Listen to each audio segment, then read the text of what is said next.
Hello and welcome into another episode of Locked On Wolves. This is the post-game podcast from a horrendous Timberwolves loss despite a 62-point performance, a franchise record single-game scoring net for Karl-Anthony Towns. The Timberwolves still lost to the lowly Charlotte Hornets on Monday night at Target Center. We'll break down what happened. It was a debacle on both ends of the floor, really for the entire game. We'll break the whole thing down here on the show. Welcome in. You are Locked On Wolves. You are Locked On Timberwolves, your daily Minnesota Timberwolves podcast. Part of the Locked On Podcast Network. Your team every day.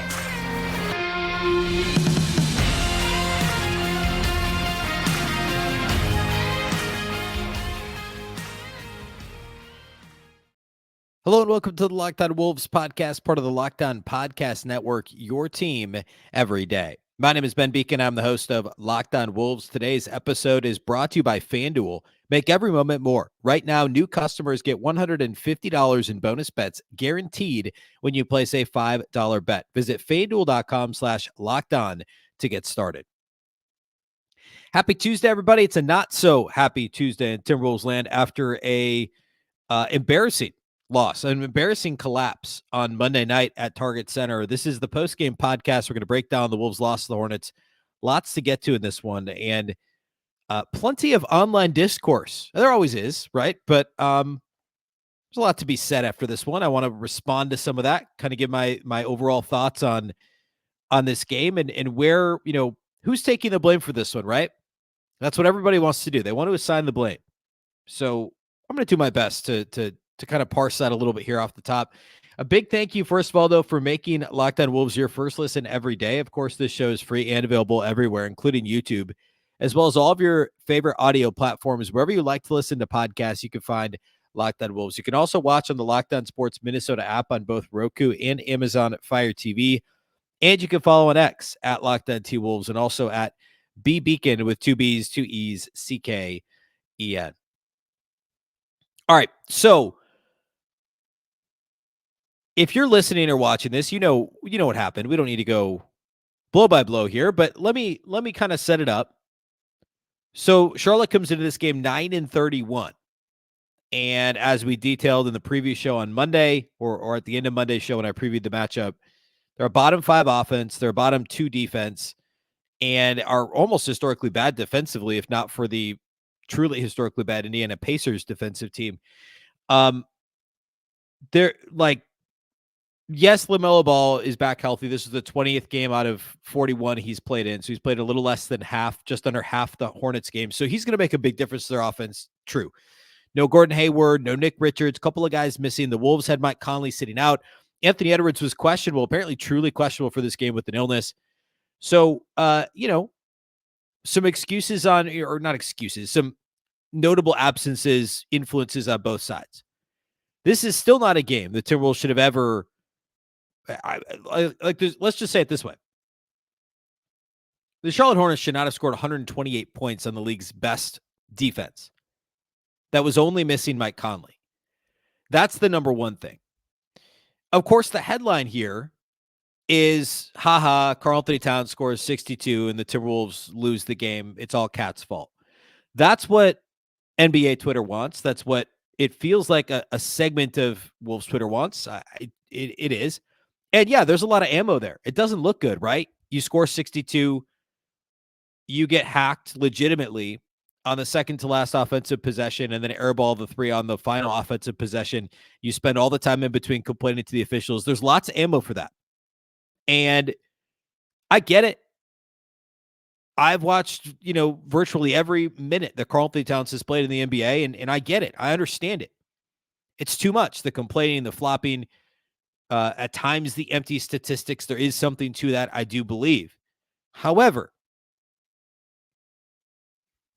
there is so much blame to go around when you give up 128 points to the 26th ranked offense, and you allow 57% shooting to the 26th ranked offense, and you allow 38% 3-point shooting.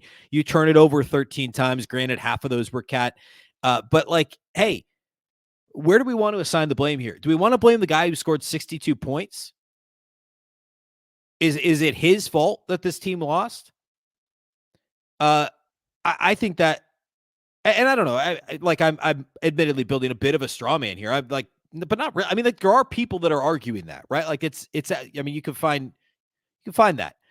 Um, and I also get that it conveniently fits the national or non-Wolves NBA Twitter LOL sphere, right? Like it's funny, sure, yes, it's hilarious. I don't know. I mean, Anthony Edwards was sick. Yes, he had 11 assists, but he had 9 points and 11 shots and didn't look like he wanted to shoot the basketball until the fourth quarter and hit a couple of tough shots. And then, he mysteriously decides to take have a double hezzy move with a couple of crossovers and a step back mid-range jumper when he had a clear lane to the basket. That was a possession. It was a couple possession game, towards the end of the game. I don't know. We could assign some blame there. What about the perimeter defense? Jaden McDaniels was not good defensively in this game. I'm sorry. And he's looked a little bit iffy here lately, and he's played a lot of minutes, and this is maybe where we start to have that conversation. I actually brought this up on Monday's show. This is the stretch in the schedule, and of course, now I say this after they lose to a bad team at home, where you got to steal some games for rest. You got a few minutes here and there, and maybe part of the reason they lost this game. Like Shake Milton didn't play well. He plays in the rotation for the first time in forever, had 15 minutes, and wasn't very good. Jordan McLaughlin was pretty meh in this game too in his 10 minutes. So that's a bit of a, you got to give some guys some rest, but is the depth as good as we thought it was? I still think this is a deep team. I still think they've got good players, beyond the top 8 in the rotation. But all that to say, McDaniels was not great tonight at all on the perimeter. Nickeil Alexander-Walker had some moments. He wasn't great on the perimeter either. He also had 0 rebounds in 30 minutes. He shot the ball really well. He's actually probably the only player I would say basically carries. I would say Nickeil Alexander-Walker and Karl-Anthony Towns were the only Timberwolves players. You could argue Rudy Gobert that played how you would need them to play in a game that you win. Anthony Edwards was nowhere near himself. Jaden McDaniels was not near himself. There was no Mike Conley. Kyle Anderson, like the line looks fine. 8 assists, 1 turnover. That one turnover is big. It was down the stretch when he was in the game and Karl-Anthony Towns was on the bench, and he had just a terrible pass. Nas Reed should have played more in this game. He only played 15 minutes, had 0 rebounds himself. There is blame to go around, and I want to spend a little bit more time, on the actual basketball side instead of the pontificating I'm doing here off the top. Like the 5-out offense Charlotte ran against the Wolves. This is the maybe the first time this year we've truly seen an opponent do that and have real success against the Wolves and at least cause a Timberwolves loss, right? This is kind of that recipe that you worry about teams in the playoffs doing. And I want to talk a little bit about why it works. And then also why, the Wolves know that this could be an issue, but ultimately, I don't know if it's 9 times out of 10, 7 times out of 10, this sort of strategy shouldn't work against the Wolves. And I want to talk about that too. So we'll get to that here next, but to kind of put a bow on the open here, Karl-Anthony Towns deserves some blame. Absolutely. He wasn't good defensively either. In fact, containing in pick and roll, getting on an island and some switches, like he struggled in this game defensively. There's no doubt. And he had 7 turnovers. Other than a couple of possessions, I want to talk about a few specific possessions in the fourth quarter. Other than a couple of possessions early mid fourth quarter, I don't feel like Karl-Anthony Towns was that out of line in terms of his shot selection. I mean, 62 on 35 shots is a pretty good night, right?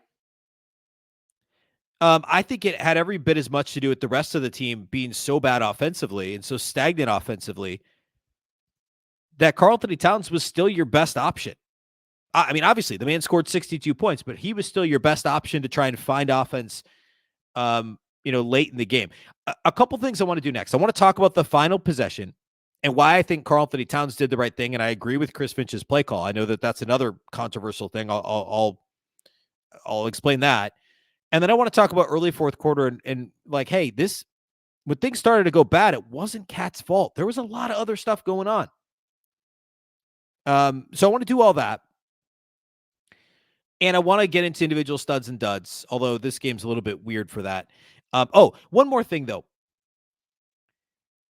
I'm not completely absolving Cat, right? Like this. I want to be clear about that. I think I'm taking this stance more because I think we're a bit off the rails here with some of this discourse surrounding him. Like this was a team issue, and Chris Finch said as much. If you watch Chris Finch's full post game availability, I actually thought he kind of parsed the situation really well. In fact, he didn't bring up Cat until he was asked, like, "Hey, was Cat forcing things? Was he trying to get the record?" And Finch goes, "Yeah, of course he was. Yes." Basically, like, yes, that was part of the problem. It was not the problem. The offensive flow was bad. The perimeter defense was awful. The rebounding was spotty. Um, you know, all of the above. The Charlotte got far too many open threes in this game. For a team that, like, I talked about this on Monday, like, that's what you can't do. You can't let them have free open 3-point shots because otherwise they're not that good offensively. And hats off to Brandon Miller, was great for them, by the way. He was awesome in this game. Um, Other than that, like, it wasn't a super efficient night for any other individual players. Like, Mikal Bridges was fine, or excuse me, Miles Bridges was fine. LaMelo Ball was not great. I mean, he had 13 assists to 1 turnover, but I was not impressed with LaMelo Ball's game necessarily. So, this was a team issue, and that's kind of going back to the point I tried to make right at the beginning was, and please hear this, Karl-Anthony Towns was part of the problem, which is weird to say about a guy that scored 62 points. But the headline here isn't Cat scored 62 and the Wolves lost. Cat's, classic Cat. This is Cat's career in a nutshell. I get it. Haha, fine. We can laugh about it. It's a fun Twitter X, post, whatever. But Cat wasn't the only perimeter defender out there. He didn't give up 128 points by himself to the Charlotte Hornets. And he didn't shoot 3 of 11 from the field like Ant. Right? And he didn't, the bench scored a combined 14 points for the Wolves in this game. That's not on Cat.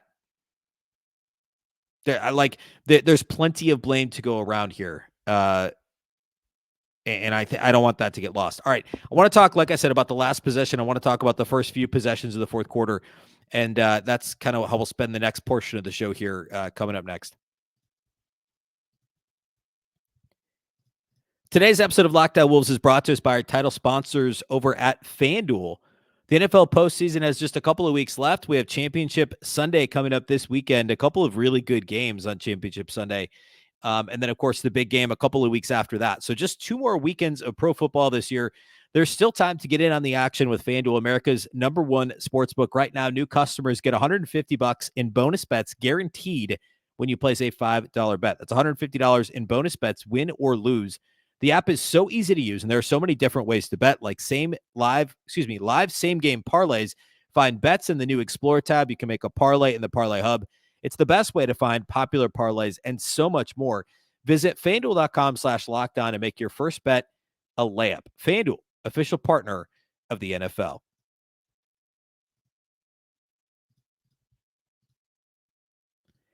Locked On has launched the first ever national sports 24/7 streaming channel on YouTube. Locked On Sports Today is here for you 24/7, covering the top sports stories of the day with the local experts of Locked On. Plus, our national shows covering every league. Go to Locked On Sports Today on YouTube and subscribe to the first ever national sports 24/7 streaming channel. All right. Let's go. Let's talk about the first couple possessions of the fourth quarter, and then we'll get to the final possession second to last offensive possession. So the third quarter, the Timberwolves actually did. I know I opened by saying, the Wolves, this was a debacle on both ends of the floor. I mean, the Wolves had a 15-point lead going into the fourth quarter, which you'd think would be a lot greater considering Cat had 44 at halftime, most points in the first half since that stuff was being tracked, in the last 20 years or whatever. Yeah, a decent third quarter, but the Wolves built this 15-point lead, and it was a combination of things. Like, Ant kind of came alive at the end of the third, and when I say that, I mean he scored on a couple consecutive possessions. He had a couple nice passes. Nas hits a 3. Nickeil Alexander-Walker was really good in this game. And they closed the third quarter with a Karl-Anthony Towns bucket, a shake bucket. They're actually up 18 before they give up a 3-pointer to JT Thor with 7 seconds left, and they end up and then they still have a chance for a shot at the end, but Ant dribbles the ball off his foot, which seems like it's happening a lot more lately. And now the Wolves are up 15 going to the fourth quarter. The first few possessions of the fourth is where this game really started to get derailed, and it wasn't like, it's not on Cat. And I know that, like, the narrative is quickly, oh, he was shot hunting. check this out. First possession, the Wolves run a set play to get Cat a corner 3-point look, which he doesn't shoot a ton of quarter threes this year, but he's obviously been good overall from the corners in his career. Had a couple crazy over 50% from the corner 3-point seasons a few years back, or not a few years back, not long ago. So anyway, a set play to get Cat an open 3-point shot in the corner. Fine, right? He just misses it. It rims out. Okay. Go down on the other end. Charlotte makes a 3. Come back down. Jordan McLaughlin's wide open. Looks like he doesn't even want to shoot the 3. Double clutches, but nobody comes out to contest him, so he shoots a wide open 3. A good shot. He just misses it. PJ Washington hits a 3. Like, this is literally the first 4 possessions. So open Cat 3, set play, not a 4-shot, miss. Charlotte 3. Open McLaughlin 3, miss. Charlotte 3. Cat makes a tough driving shot, which I don't think was forced. I mean, it was essentially what they kept doing, which was putting him at the nail. I can't remember if that was a post up at the nail or if it was the flare screen that they did for a bunch of 3-point shots, especially in the first half. But Cat scores on a tough shot. LaMelo Ball comes right back and scores. They don't have contain on the perimeter. That's perimeter defense just collapsing. The next time down, Cat did force a 3-pointer. They ran a flare screen for him. He forced a 3, but Rudy Gobert rebounds it and converts the offensive rebounder, tips it in. So now they're still up 11. Next possession, Charlotte hits another 3. So at this point, they've scored on their first 4 offensive possessions of the fourth quarter, 3 of them 3-pointers. Okay, back to an 8-point game. The next one, Cat does force, but Rudy cleans it up and scores. So they're still up 10 on back-to-back Rudy Gobert offensive rebounds. And this is an example of one of the other things that Cat driving does in both of these scenarios. Well, I guess one of them was a missed 3, but part of Cat's gravity draws attention away from Rudy, which frees him up for offensive rebounding. And so now they're up 10. Brandon Miller scores on the other end of the floor. And now it's an 8-point game again. Then next time down, Cat does force a shot. They're still up 8. And then that's where things start to unravel a little. But it was the defense that allowed Charlotte to score on literally the first 5 possessions of the fourth quarter, with 3 of them being 3-pointers. And the Wolves scored on 3 consecutive possessions there. 1 was a Cat shot, 2 were offensive rebounds off of Cat misses. So at this point, you're still up 10. And then it wasn't strictly Cat after that, right? Shake misses an open 3. Gobert gets fouled, splits a pair of free throws. Ant misses an ill-advised shot. Like, things just kind of spiraled there, and that was part of the larger issue. So yeah, there were a couple of forced Cat possessions in there, but they also just missed some open shots at an inopportune time. And for the game, they actually shot the ball really well overall. They were 45% from 3. Now Cat was 10 of 15. You take those out, and it's still a good number, but it's not nearly as impressive. So all that to say, the snowballing started at the first part of the fourth quarter, but it's not like it was Cat forcing a jumper every time down, like, D'Lo's heyday in a Timberwolves uniform. I use heyday facetiously. Like, it wasn't exactly that. Now, the last possession, the Timberwolves, I agree with Chris Finch calling the timeout, by the way. He had 2 timeouts left with 12 seconds left. I get that they had the ball in an open floor situation, but they hadn't exactly been making the right decisions in the half court all year or all game, or the open floor for that matter. And Ant wasn't having a great game either. So I get, and also Cat wasn't on the floor. So I understand why Chris Finch calls the timeout. And they call for Cat sets a screen for Ant and then peels off to the nail, gets the ball at the free throw line with, 7 seconds left. And Cat drives in and is obviously fouled. By the time he shoots the ball, there are 4 Hornets around him. And I saw everybody talking about that too. This was, first of all, the right play call by Finch. It's very hard to double team at the nail. And Cat wasn't double teamed. As soon as he turned to go to the basket, everybody converged. At that moment, Cat could have kicked it back to Ant. Or no, it wasn't Ant. Nickeil Alexander-Walker was in the left corner. I'm forgetting who was in the right corner. I think it was McDaniels was in the right corner, and he was open. The pass to the left corner, Alexander-Walker, would have been really tough given where Rudy was and where the defenders were. But Cat had an open lane to the basket. Everybody converged at once, and Cat was fouled. I don't need to spend too much time on that. He obviously was fouled. It was a missed call. There's no question about it. like they missed the call. It should have been a foul call, and Cat should have been going to the line down 1 with 5 seconds left. But I don't fault Cat for doing what he did there. The play call was for him to go to the basket and try and score, possibly get fouled, and if he has a lane to pass it. But what happens if he throws it to the opposite corner and it gets stolen or tipped away? Like, then everybody's mad that he tried to pass it when he had 62 points and a chance to win the game, right? It wasn't the wrong read. He was fouled. And it would have been a tough pass because of where the defenders were coming from and the way that Charlotte defended it. And this goes back to the point I made at the beginning, and I want to spend a minute on that here in just a moment. But how teams, a couple of things. One, how Cat was defended in this game, and then two, on the offense, or excuse me, on the defensive end of the floor, how Charlotte decided to attack the Wolves. We'll do that, and then we'll quickly hit individual studs and duds here at the end of the show today. Today's episode of Locked On Wolves is brought to us by our friends at Prize Picks. Prize Picks is the largest daily fantasy sports platform in North America. They're the easiest and most exciting way to play DFS. It's just you against the numbers. Instead of battling thousands of other players, including pros and sharks, you pick more than or less than on 2 to 6 player stat projections and watch your winnings roll in. With basketball season now at the midway point, believe it or not, and just a couple of weeks of football left, you could still pick combo projections across these sports as well as other sports from the Specials League. An example, for instance, the Chiefs are still playing this coming weekend.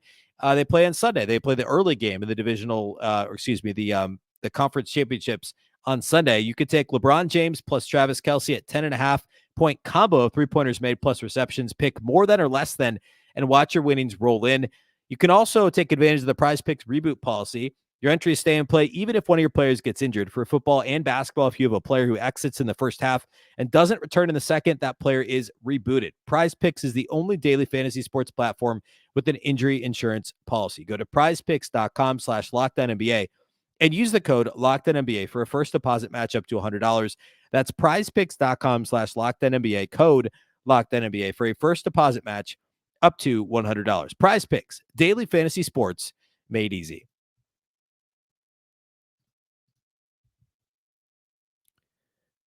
All right.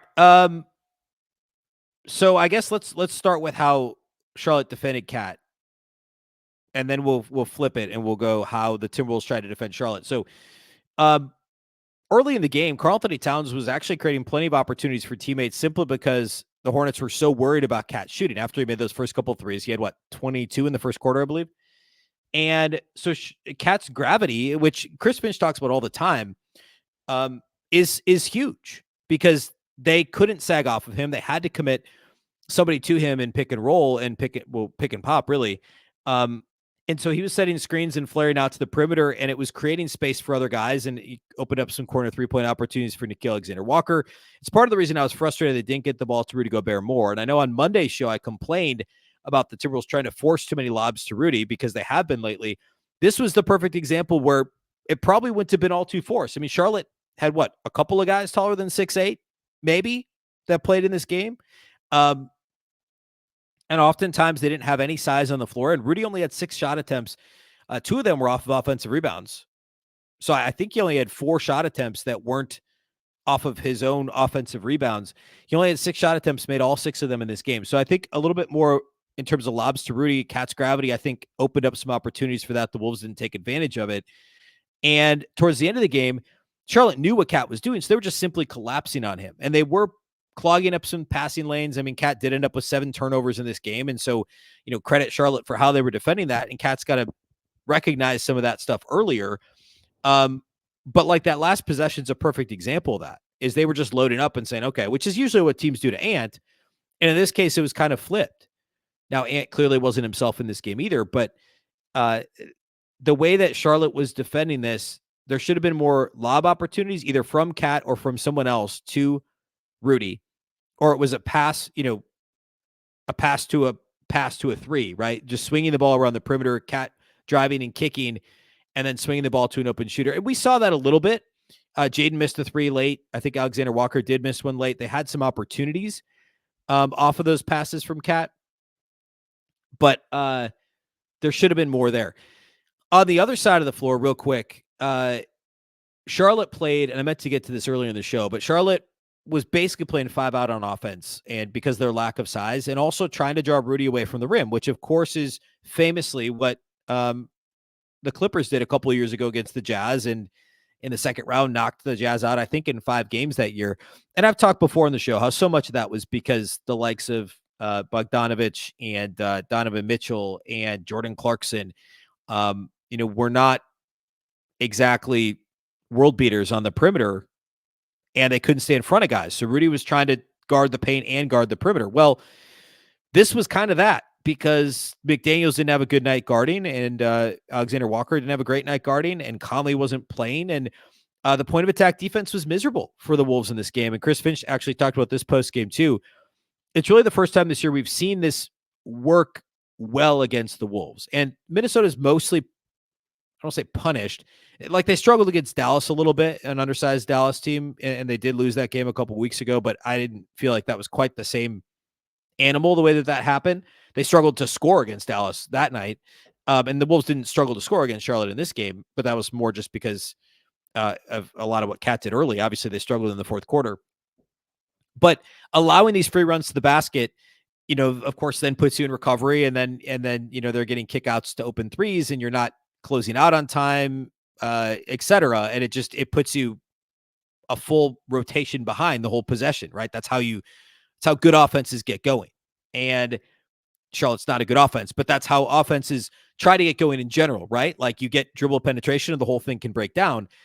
And the Wolves allow that tonight. They usually don't. And typically it's, hey, if you want to play 5 out, we're going to stay in front of you regardless.